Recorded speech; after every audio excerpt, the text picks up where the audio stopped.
Hello, everybody. So no coffee for you then? So gonna be. I'm trying to be entertaining a bit. So yeah, today advances in high-resolution PET imaging. Maybe start by defining which resolution. So first we have time resolution, which in PET can be in the range of the nanoseconds to even the tens of picoseconds.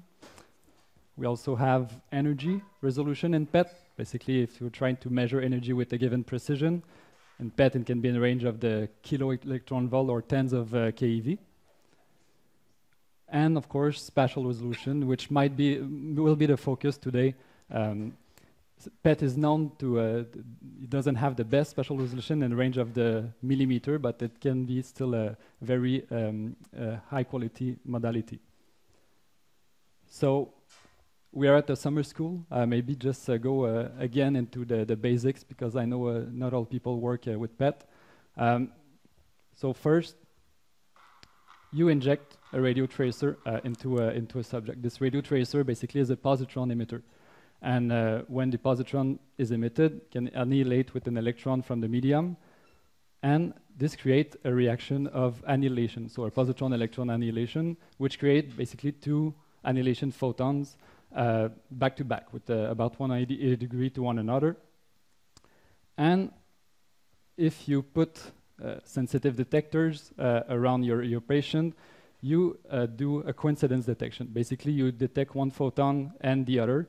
This forms a line of response intercepting the position of the annihilation that occurred into the patient.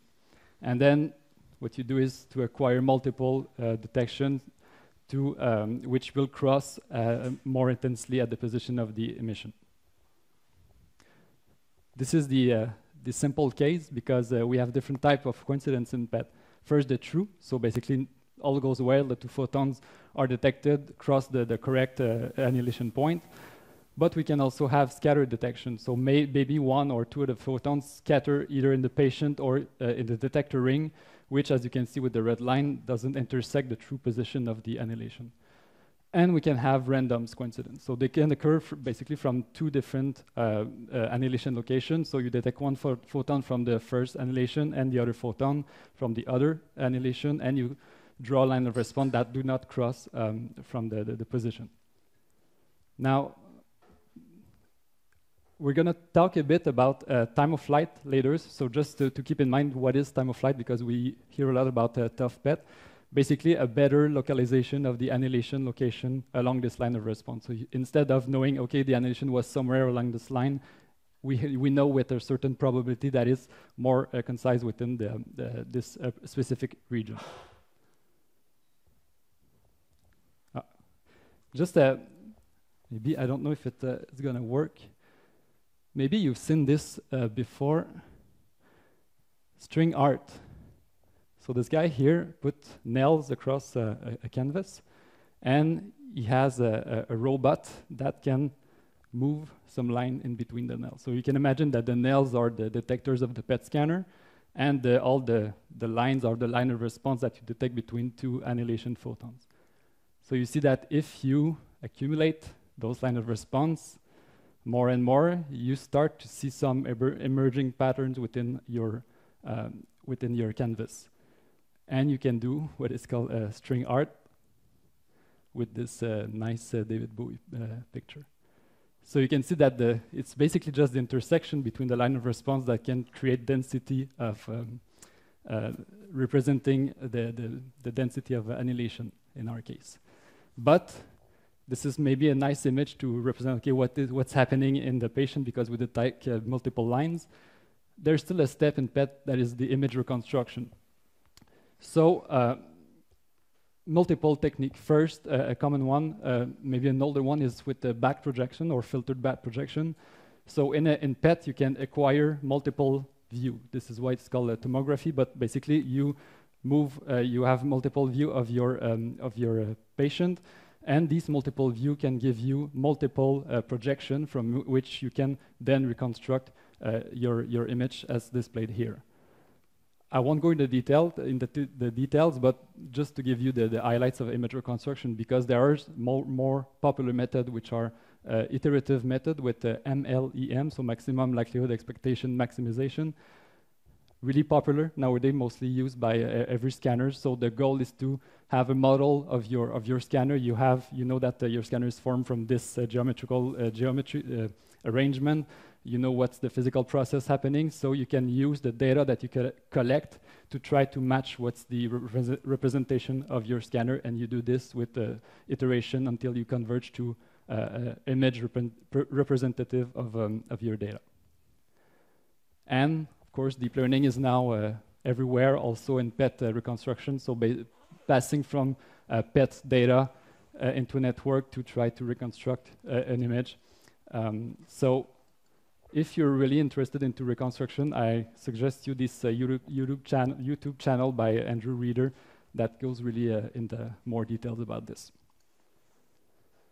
So, yeah, why PET? We're at the summer school, Biomedical Imaging summer school. So PET is known for its super high sensitivity, as we see in the other talks. So it can be quite sensitive to the picomolar level, but suffer from of poorer spatial resolution compared to other modalities. So why PET? Most of its use is for detection and staging of cancer, with one of the most common tracer that is injected, which is the FDG with a fluor tag isotope of fluor, which the FDG uptake will represent mostly the glucose metabolism in tissue. So it can be brighter in a cancerous cell, for instance. Also, PET can be used in cardiology, as we saw, and neurology for some diseases. But this all comes down to what type of isotope you use, you inject into your patient, because they have different properties of propagation, but also different half-life, so how fast they decay. So to let's say, define, okay, how good is my PET scanner? There are multiple metrics. There is the sensitivity. So if you want to do low-dose imaging, because you still have to inject a radioactive dose into your patient in PET, but if you're super sensitive to all the signal that comes out of your patient, you can reduce this dose and still get nice image quality. Or you reduce the scan duration and still get a good image quality. So all this tuning can be done through highly sensitive scanner.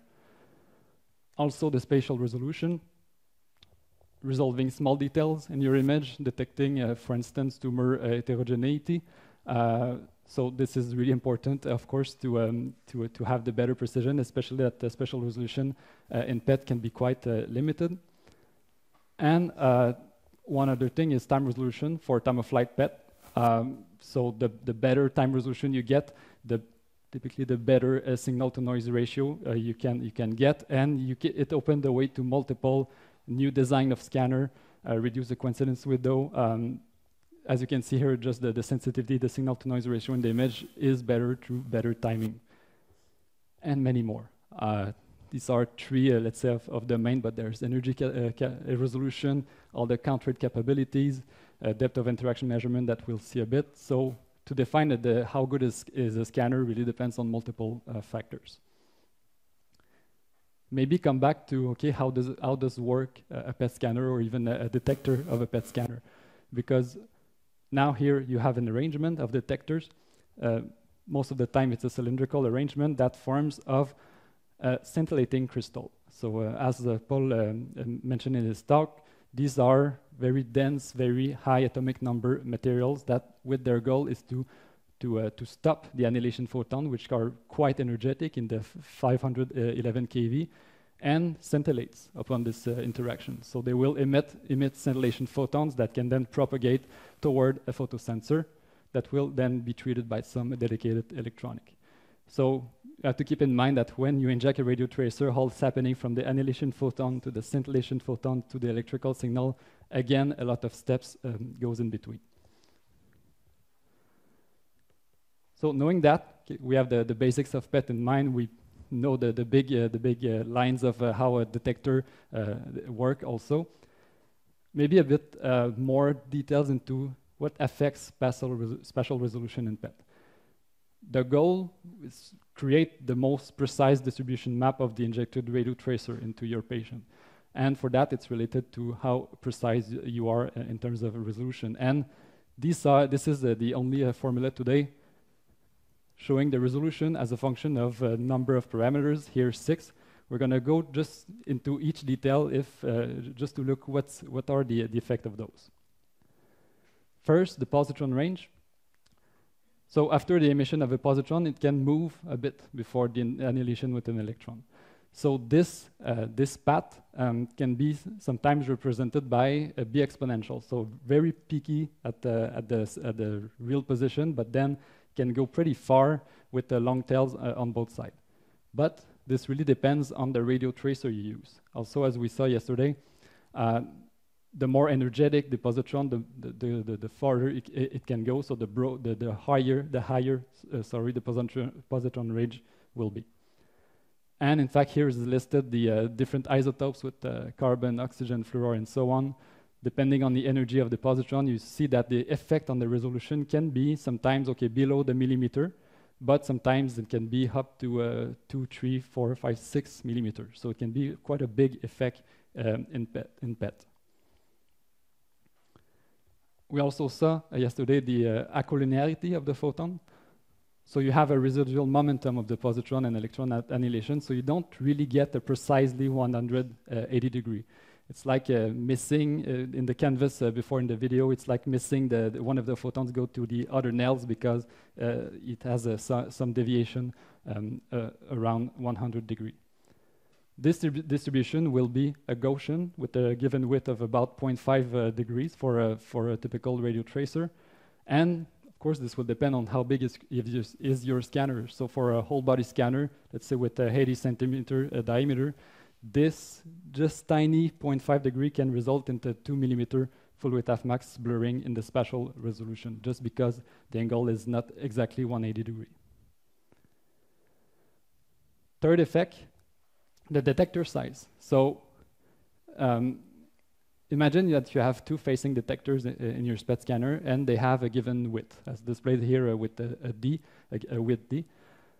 The response function between the 2 detectors has a certain width. If you move a point source, let's say, between your 2 facing detectors, you will get that. You will know that the true position cannot be resolved exactly because the width of your detector is larger than the size of your point source in that case. So this response function can be at the center mostly triangular. So it can have a kind of broad range depending on the width of your detector. So this is why a lot of people go to pixelated crystal arrays. So make the crystal as tiny as possible in width so that this effect is reduced as much as possible.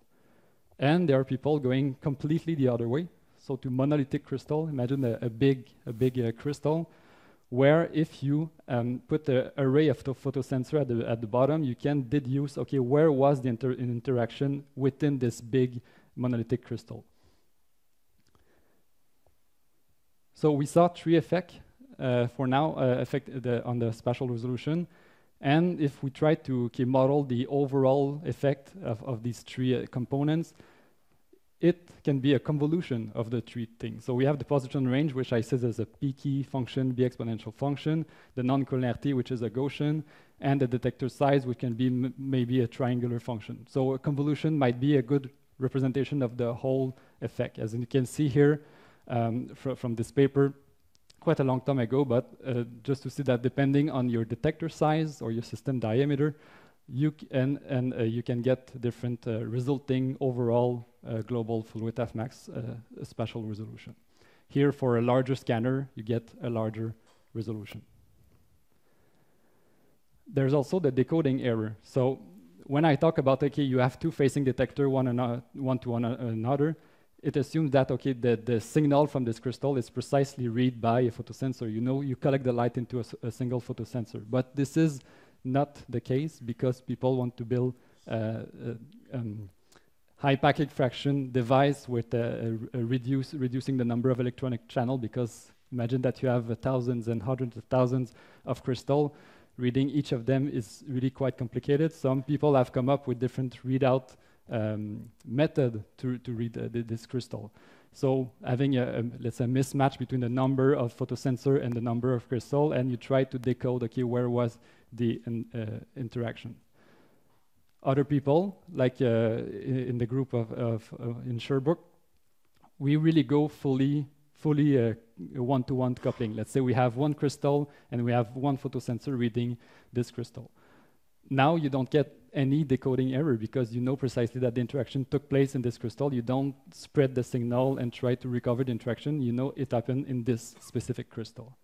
So coming back to the formula, you have this B factor for pixel detectors around 0. So this is good. We don't get any degradation because of this readout.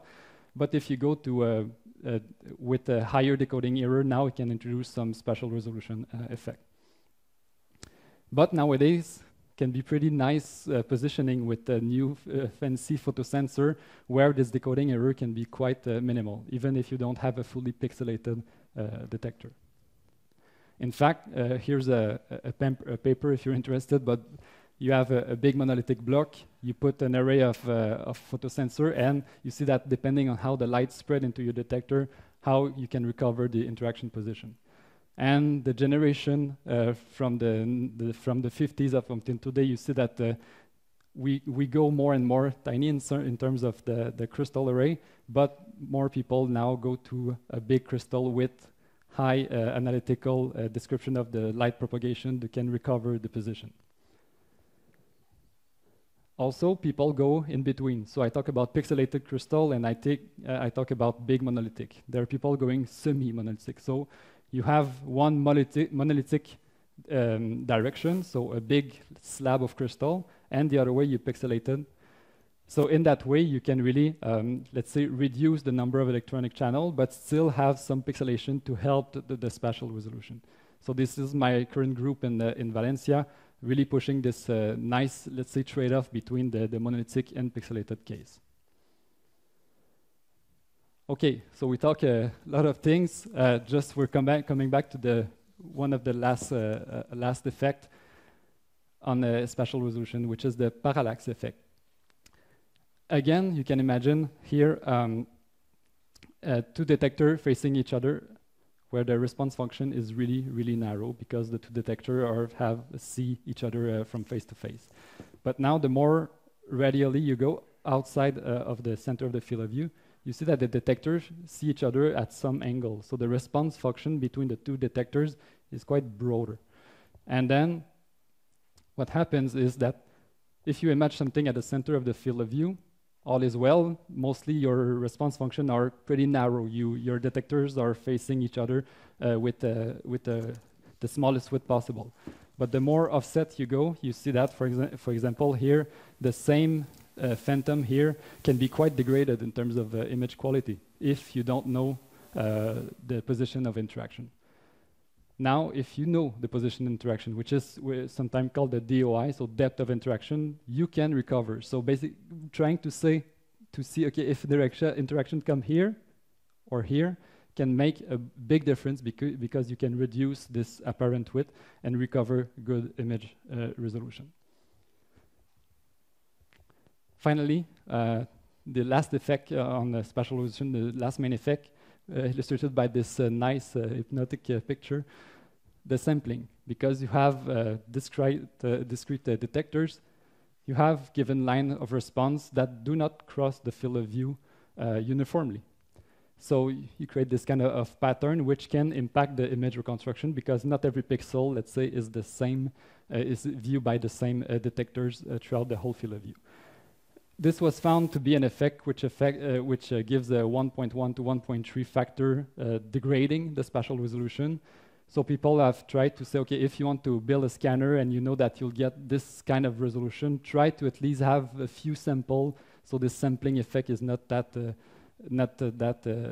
degrading. So maybe 3 samples per full width f max of spatial resolution to limit this sampling effect. So the 6 of them, positron range, accelerometer, detector size, decoding error, the parallax effect, and finally the sampling. But how does it affect the images and how to measure it in practice in PET? In fact, sometimes comes down to the partial volume effect, so the PVE in PET, which is a well-known effect. Can I describe it with this picture from my old colleague? Here, imagine that you have an object with different size. So let's say from 1 to 10 radius, let's say in the arbitrary unit.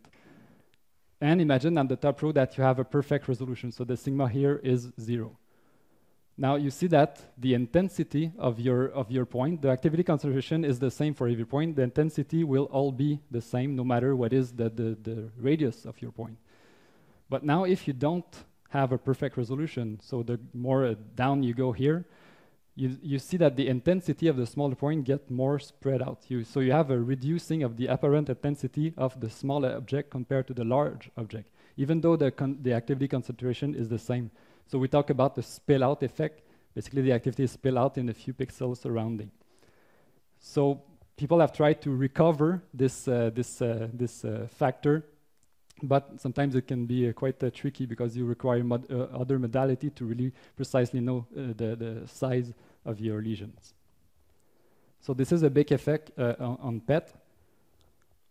Also, one paper that made a lot of noise is like in 2016, the standard evaluation of spatial resolution in PET is typically done with a point source. So you put the point source in your scanner, you reconstruct the image, you evaluate the profile, and you say, okay, my resolution is this width, let's say.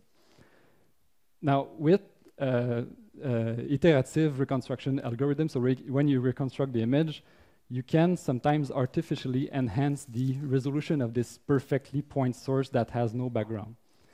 So just to make it a bit more clear, they have come up with, okay, let's evaluate a point source where 0 background. So the contrast is super high, well, let's say close to 200, and the same point source in at different contrast. You see that the background is just higher, so the contrast is lower. And the resolution of the point source is dependent on the contrast. So what they've shown is that here, if you have a very high contrast, this is in a log scale, but if you have a very high contrast, you know that the resolution that you can measure can decrease up until basically the pixel size. So they have proposed to, okay, instead of a single point source with no background, which is of course not the case when you image a patient, you can add some background in your assessment of your resolution. Because if you don't have this background, it's possible to report outstanding, even unrealistic spatial resolution if you use a specific kind of reconstruction. Also, want to know what's the spatial resolution? Sometimes people use phantoms, so basically a series of points with different rod dimension. What is done is, in the past, was to assess visually, okay, what is the sector that seems to be resolved with my device. A recent paper, proposed to be a bit more quantitative based on the so-called Rayleigh criterion, based on the optics and the astronomy, trying to see, okay, if the intensity dips between all your points are low enough so that you can really say that you distinguish two adjacent points. So this is let's say a new standard that might be possible to really report when you want to say, okay, my spatial resolution with my PET scanner can resolve the 0.8 millimeter. Well, maybe not if you do it more precisely, more quantitatively.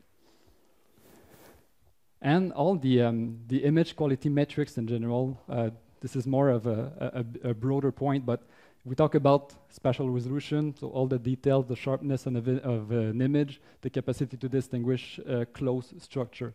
So for instance, here you can see that some glands in a rat can be distinguished if you have sufficient resolution.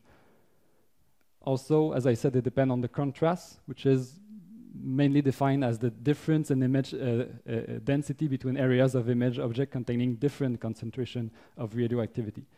So also people try to assess, okay, if I have different image with different contrast, how can I recover this contrast during my reconstruction?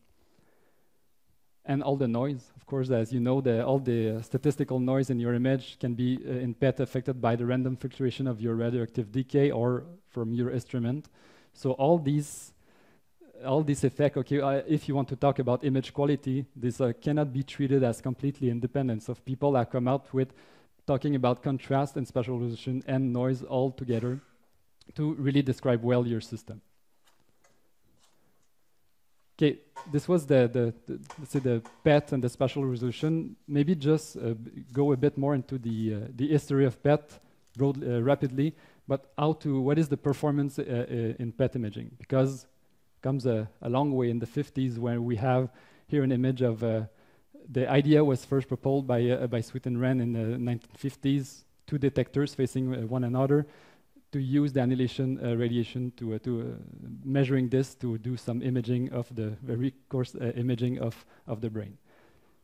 Now we've come a long way from that. In the 70s, there was this big device with a few detectors, big detectors, but still there was the first, let's say, tomographic principle at use in PET with those new devices, for instance, in Montreal and in Washington. And then afterwards, we had a big number of different scanners, depending on the crystal size, depending on the electronic treatment. But we have a very wide variety of scanners for small animals, for mid-size, for dedicated for organs, total body of human, of course, and also even plants that you can image processes in plant in PET.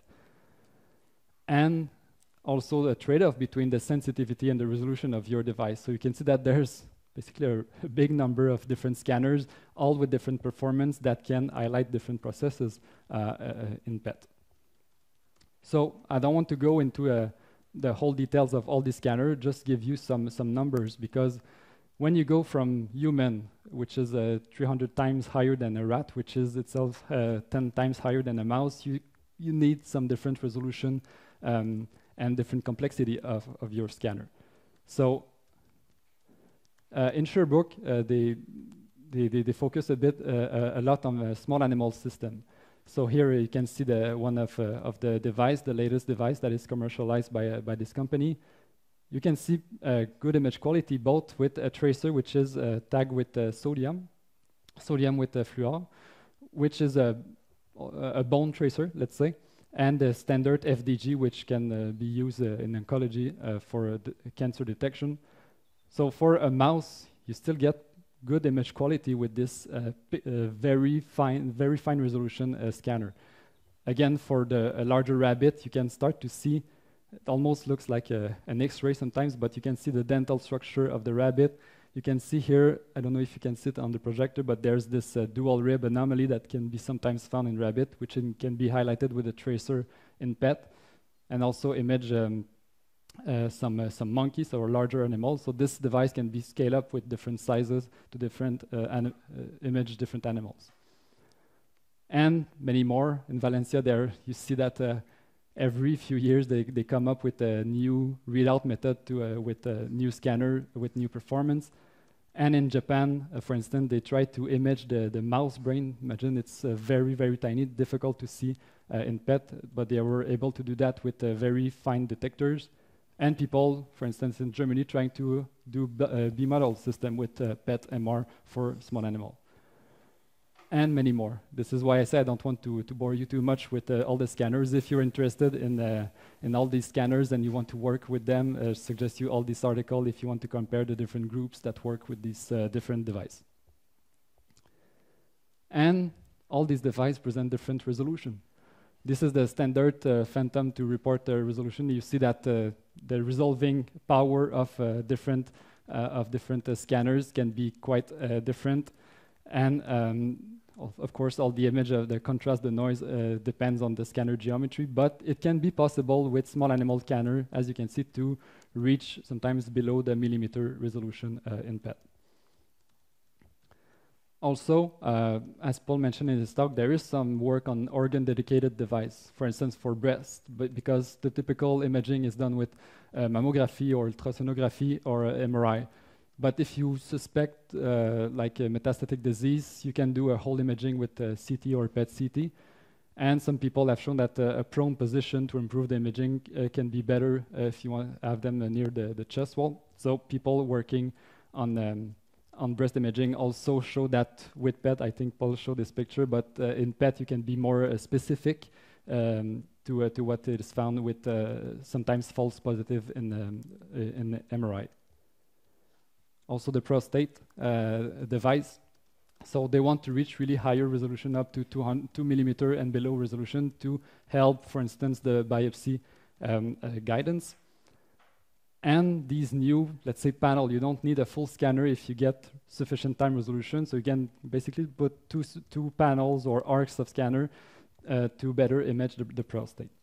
And you can go a bit more extreme with probes, basically to be as close as possible to the organs with a super high resolution device, and then you can put an arc outside to try to image your prostate. The heart also, people try to do some designs where you can accommodate some heart stress condition, because you can better study diseases when you have activation of the heart. And the brain. Of course, I'm going to go a bit more details later into the brain, because you really want to image, better quantify all the transporter from dopamine, serotonin, and so on, and produce a quantitative image, for instance, of synaptic density in your brain, which can be possible in PET.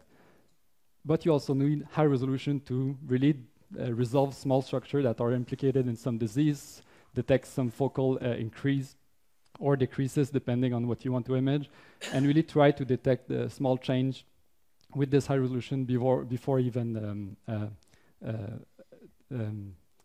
before it becomes apparent that you have some patient with dementia, let's say.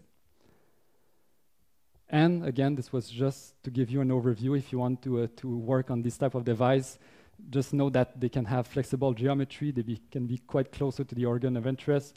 They can also facilitate all the intervention. If you want to pass a radiotherapy beam or even do surgery, it can be possible with this, be less expensive, and so on and so on. So people still try to push this kind of devices. And we come to the bigger one, as we also saw yesterday, the Explorer scanner, which is almost 2 meters long. So imagine that you can fit a whole human adult into it. Very sensitive, of course, because you have this super high acceptance angle, so you detect mostly all that signal that come out of your patient. And also there's the big players, like Siemens, that have the best time of flight performance. So these are really impressive image that you can obtain with this Siemens scanner. In fact, all the time of flight, as I said in one of my first slide, is really one of the main driven factor for improving image quality in PET. And you can see the tendency of the latest scanner. I think the oldest one is 27 here in this picture, where you have a mostly linear decrease of the time resolution. So the better the time resolution, the lower it is. So maybe one day we can reach a very outstanding that can have a very nice impact on the sensitivity and signal to noise ratio in your images. So what changes between all these scanners? So I told you now many times that there's a plethora of scanner, all the detectors and readout, how do you treat the signal, what is your geometry, what is the reconstruction method, which all have an impact on both the special resolution, energy, time, sensitivity, count rate, and of course, the cost. So let's dive a bit more into brain PET imaging.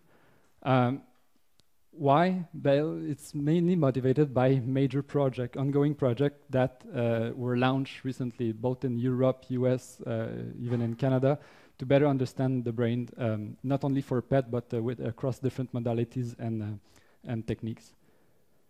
So there is really this effervescence in the development of better brain dedicated in PET.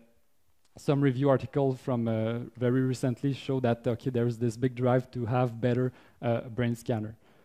And in fact, is an excerpt from a recent article that just say that the spatial resolution of a current PET scanner is inadequate to really quantify what's happening in the brain.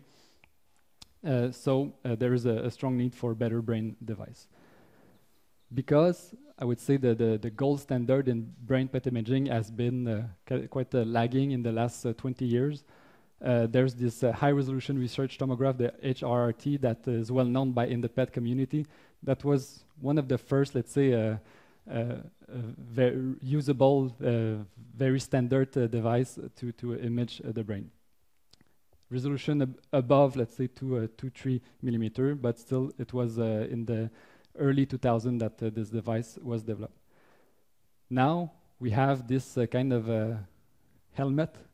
Why? Because you want to detect all the possible signal that comes out of the brain. So people in Japan, just a recent article showed that they can get, let's say, much better image quality with this new device compared to the HRRT, because they have a very high sensitivity. They are not alone.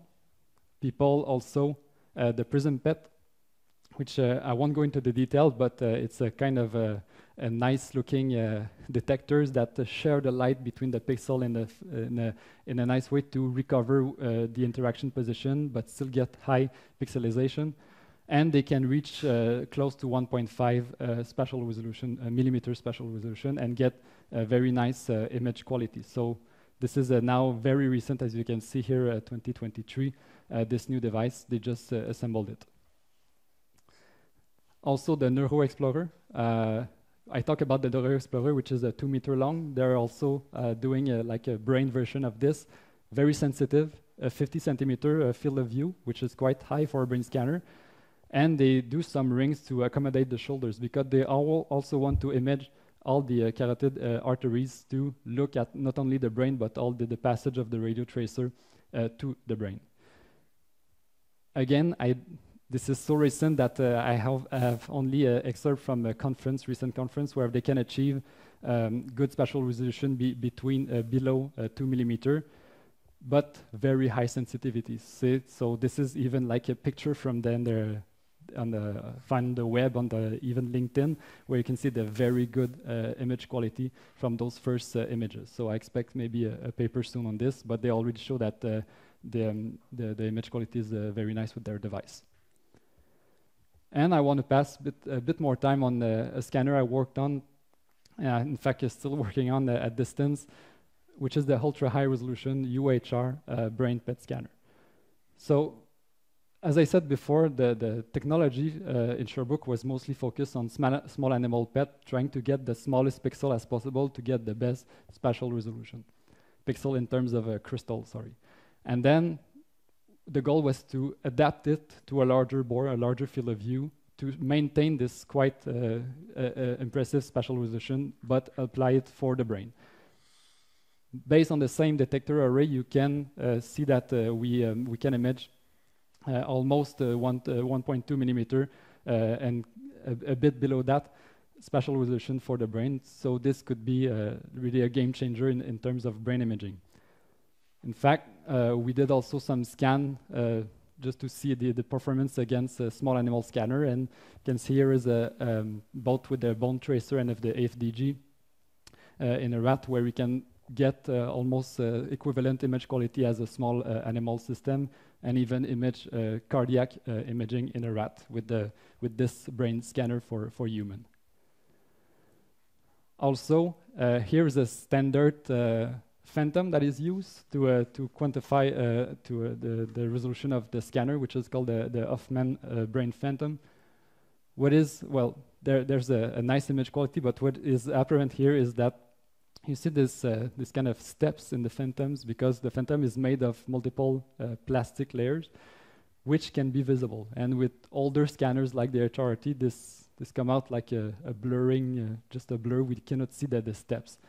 But also we can see a bit the sub-layers. So this is quite tricky with the projector, but in between this plastic layer, you can see some small region because of the assembly of the phantom that you can distinguish with this new resolution scanner. So this just makes to make a call to, okay, maybe now the standard phantom are not adapted anymore for this high resolution device. This is a first human brain image that we acquired, I think last year, in a patient that underwent first into a clinical evaluation and then accepted to be imaged in this UHR. So you can see quite nice quality. Maybe compare it to the scan they did on the clinical scanner. Of course, it's not a brain scanner, so the resolution will be worse. But on the left-hand side, you see that they have about 4 millimeter resolution, and now with the new brain scanner, you can really distinguish much more structure into the brain. So this is, again, a patient, one of the first patients that was imaged. And another patient that accepted to be imaged on the UHR, also passed to the standard clinical scanner, was suspected to have multiple system atrophy and also possible cerebellar metastases, where you can see that it seems that they appear in the UHR but cannot be visible with the discovery. So again, just to highlight the potential to resolve those small structures in the brain if you have a sufficient resolution. And what is quite nice with this now new scanner is that you can start to see a sub-region identification in the brain. So, for instance, you can highlight the subcortical structure that were rarely or never seen before in FDG PET.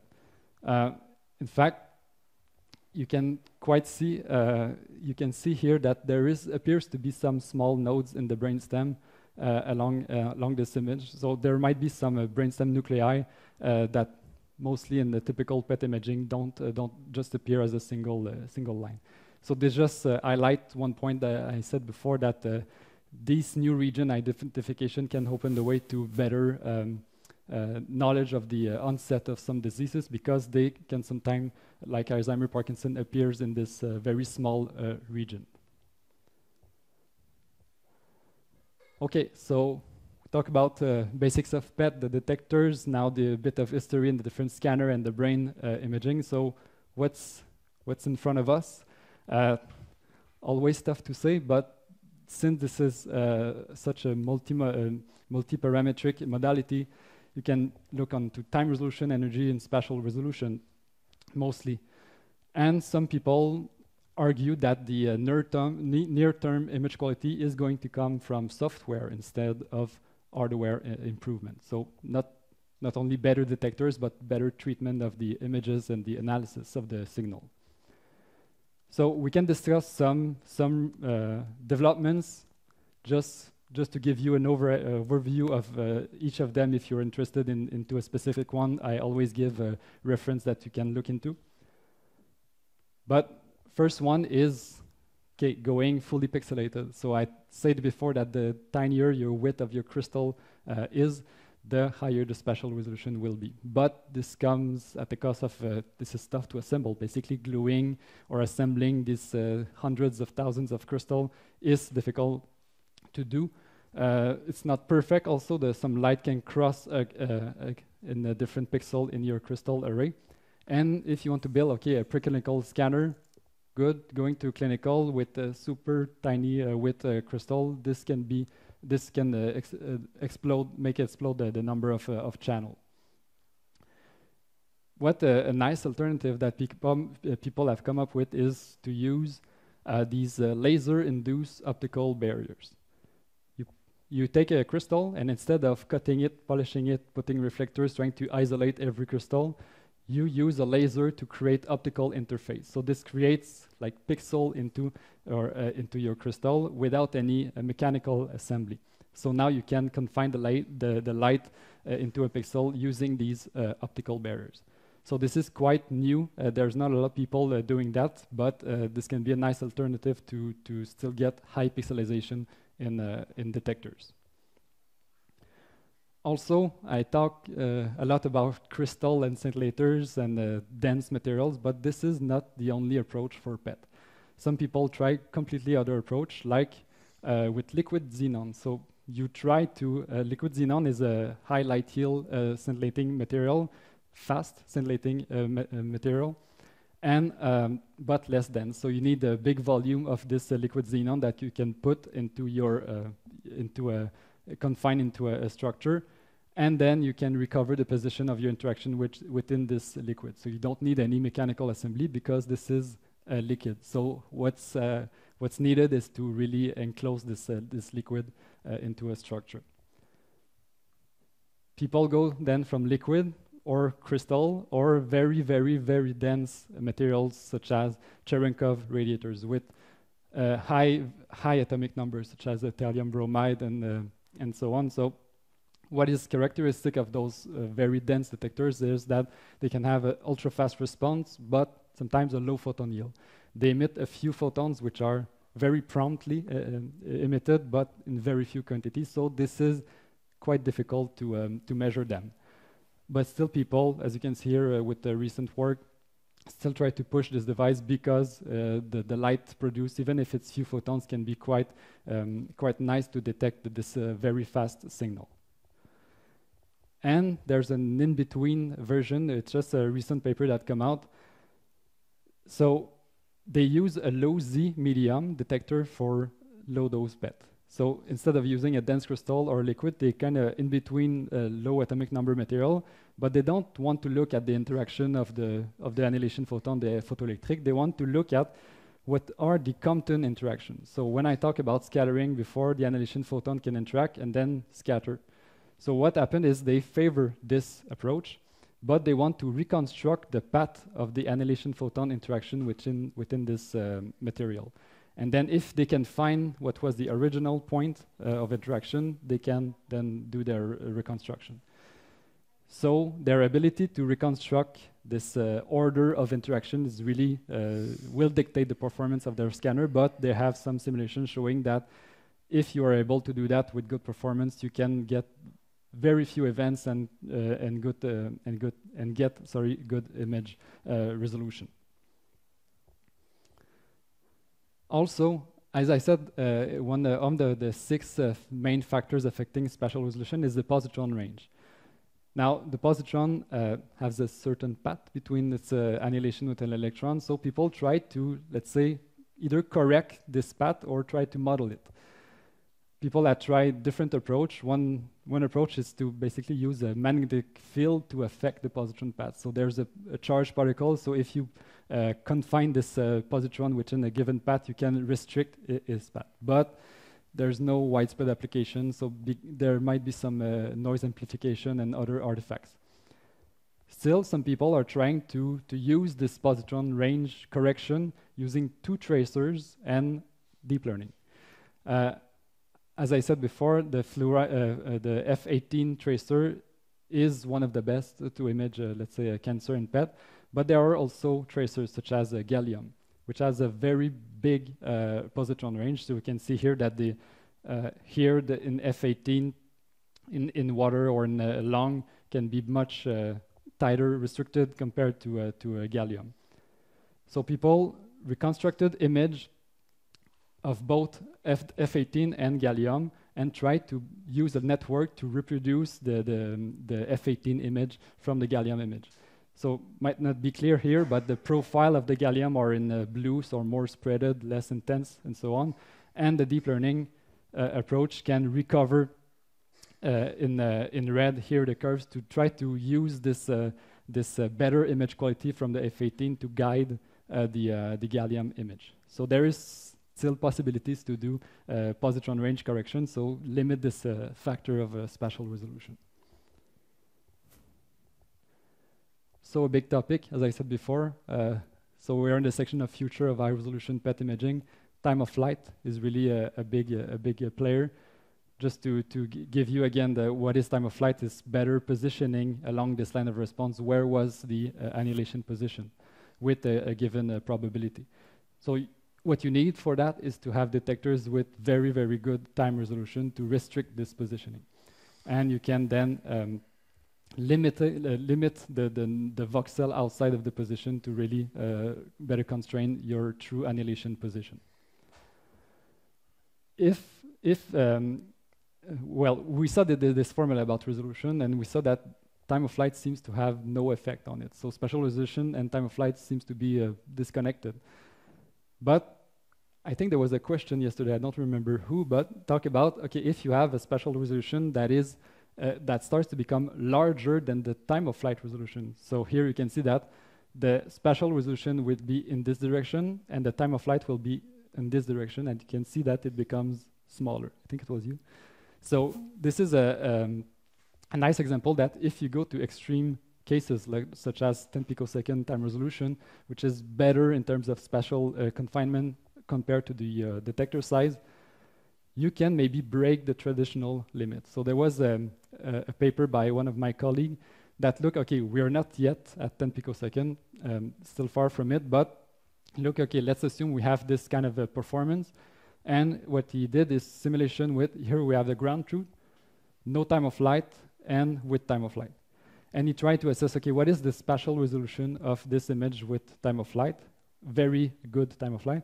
And he showed that it's possible to break basically this equation to go better than what is predicted by this equation, because of the statistical sampling and all the positioning with your time of flight can have an effect on your spatial sampling and resolution. Also, one nice topic is a super resolution PET. Again, using deep learning. So what people have come up with this idea to use MR to recover resolution from PET images using neural networks. So here what is shown is, you see this MR image as a very good spatial resolution compared to PET. Here on the bottom you see the LRs for low resolution PET. They use into the network as input both the MR resolution and the low resolution PET, and they can enhance the apparent spatial resolution using this information. So you see here that focus on a specific region of the MR image. On the low resolution PET image you don't see much, but with one of their network you can start to see some structure. So you need, of course, the two modalities. But it showed that using this modality can improve the supposedly limited spatial resolution of PET. So people have used deep convolutional neural network. Also, people have used GANs to do about the same task. So again, a high resolution MR image can yield a better PET resolution at the end. Again, here the high resolution MR, low resolution PET, and a higher, high resolution PET. So it's possible to push a bit further the resolution in PET using MR information. Also a big topic, patient motion compensation.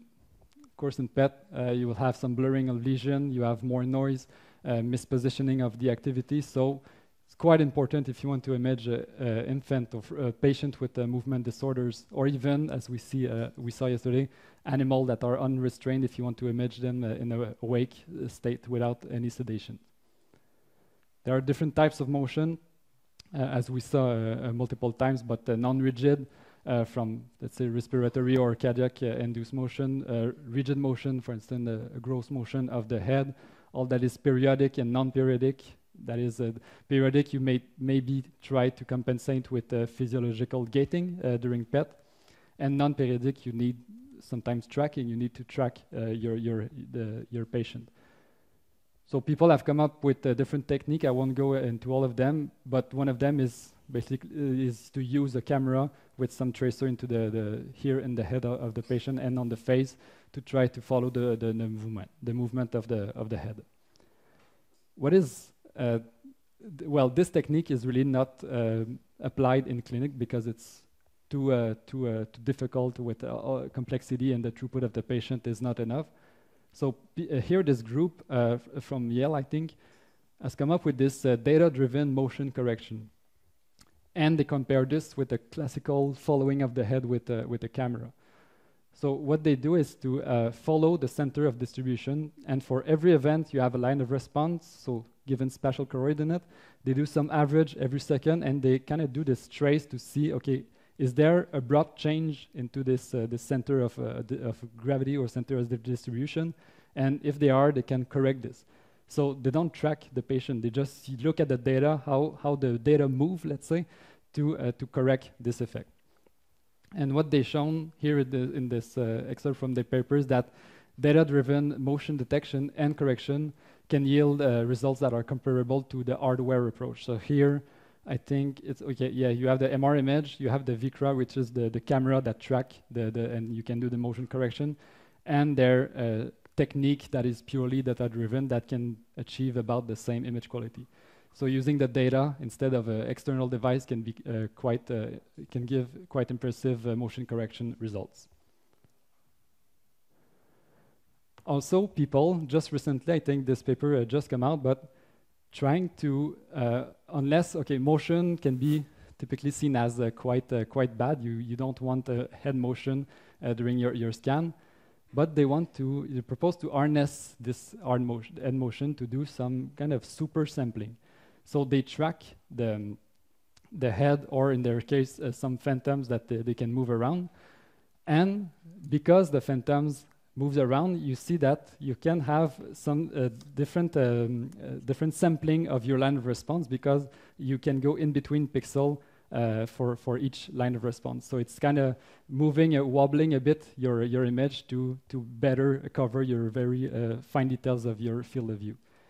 So what they show is here the static classical image, either with a poorer resolution or a better resolution, they can achieve with their technique, with their super sampling technique, so just wobbling a bit, harnessing this motion to get some better resolvability of the point. And they also do this with a half-membrane phantom, that you can see that the image quality can be better than the expected spatial resolution if you didn't have this super sampling. So this is quite nice to see, okay, from the data you can do something, but also you can exploit your movement to do some super resolution. And one of my last topic today, just to give you, if you're interested in that, the image reconstruction, because, well, in the 80s and 90s, it was mostly analytical technique with the filter band projection, as I said before. In the 90s and even in the 2000s, it was really iterative reconstruction with better modeling, better inclusion of some physics-based model.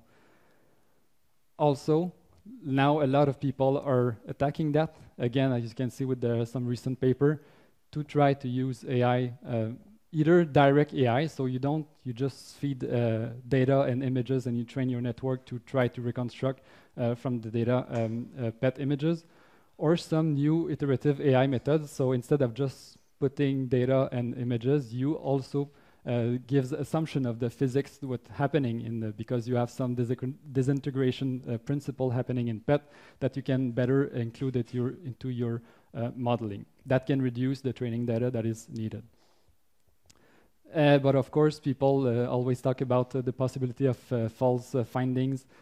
So people have tried to come up with a different approach to, okay, since we are it can be sometimes a black box. What can be done to improve the level of certainty that you have in your AI reconstructed image? So since this is really not my expertise, I invite you to see this review article about the use of, for instance, AI in PET reconstruction. And I think it's one of my last topic, quantitative PET. There was a roadmap paper just published, I think, 2 years ago. We want good images in PET, but not only that, we want to be quantitative of physiological processes, all the pathways, metabolic pathways, and even to molecular targets, because we want better diagnostic to make a better clinical decision. So there is a need for both spatial resolution and sensitivity of the scanner to reduce the partial volume effect, having less noise, so a better quantification of the small structure. So being quantitative in PET can be important, for instance, in imaging and therapy. So if you want to quantify what's happening, let's say you do irradiation in the proton therapy or any therapy, Curie therapy, you want to precisely assess what's your dose distribution. So you want to be quantitative using PET to really what's happening during and after treatment. So people have come up with technique to look at what's the profile of the radio tracer. When you inject it into your patient, it disperses into the body with different kinetics. So if you know, okay, what is the transfer rate between your tracer, between some cells and the blood, you can quantify this effect, and quantifying this rate can really give, instead of just looking what is the uptake of your radio tracer, what is the transfer rate, and gives better information, for instance, in neuroimaging or even oncology. So when you have this, instead of uptake images, you have this transfer rate imaging, or what they call parametric imaging, you can get better prediction, for instance, of the breast cancer outcome, or some beta-amyloid and tau quantitative imaging for staging of dementia. So being quantitative is a big factor, especially with now the very sensitive big scanner. You can really look into details of each pixel. How is the tracer transported between regions to understand the rate of transfer between different organs and tissues. So we cover a lot. Just want to do a quick recap. Focus a bit heavier today on the spatial resolution, all the effect if you want to improve your detector, either from the detector size or how do you read your light, your signal, how you correct for the depth of interaction. All of this has an effect on what you obtain at the end of the day with your PET image. Also, I talked that there was hundreds of scanners. So why? Mainly because we want different things. And do you want the scan to be fast, to be precise, to be a one-shot of all organs, to have the best spatial resolution, to be the low cost possible, to allow motion correction, to image infants and fetus? So all this can drive the design of these new devices that always come up with better resolution or lower cost and so on. And as you saw, I just tried to give you a broad overview, but there's active hardware and software development. So if you're interested, there's many groups working on both new detectors or total body PET or time-of-flight PET, but also on all the data acquisition, analysis, and image reconstruction. So that's it. Thank you very much.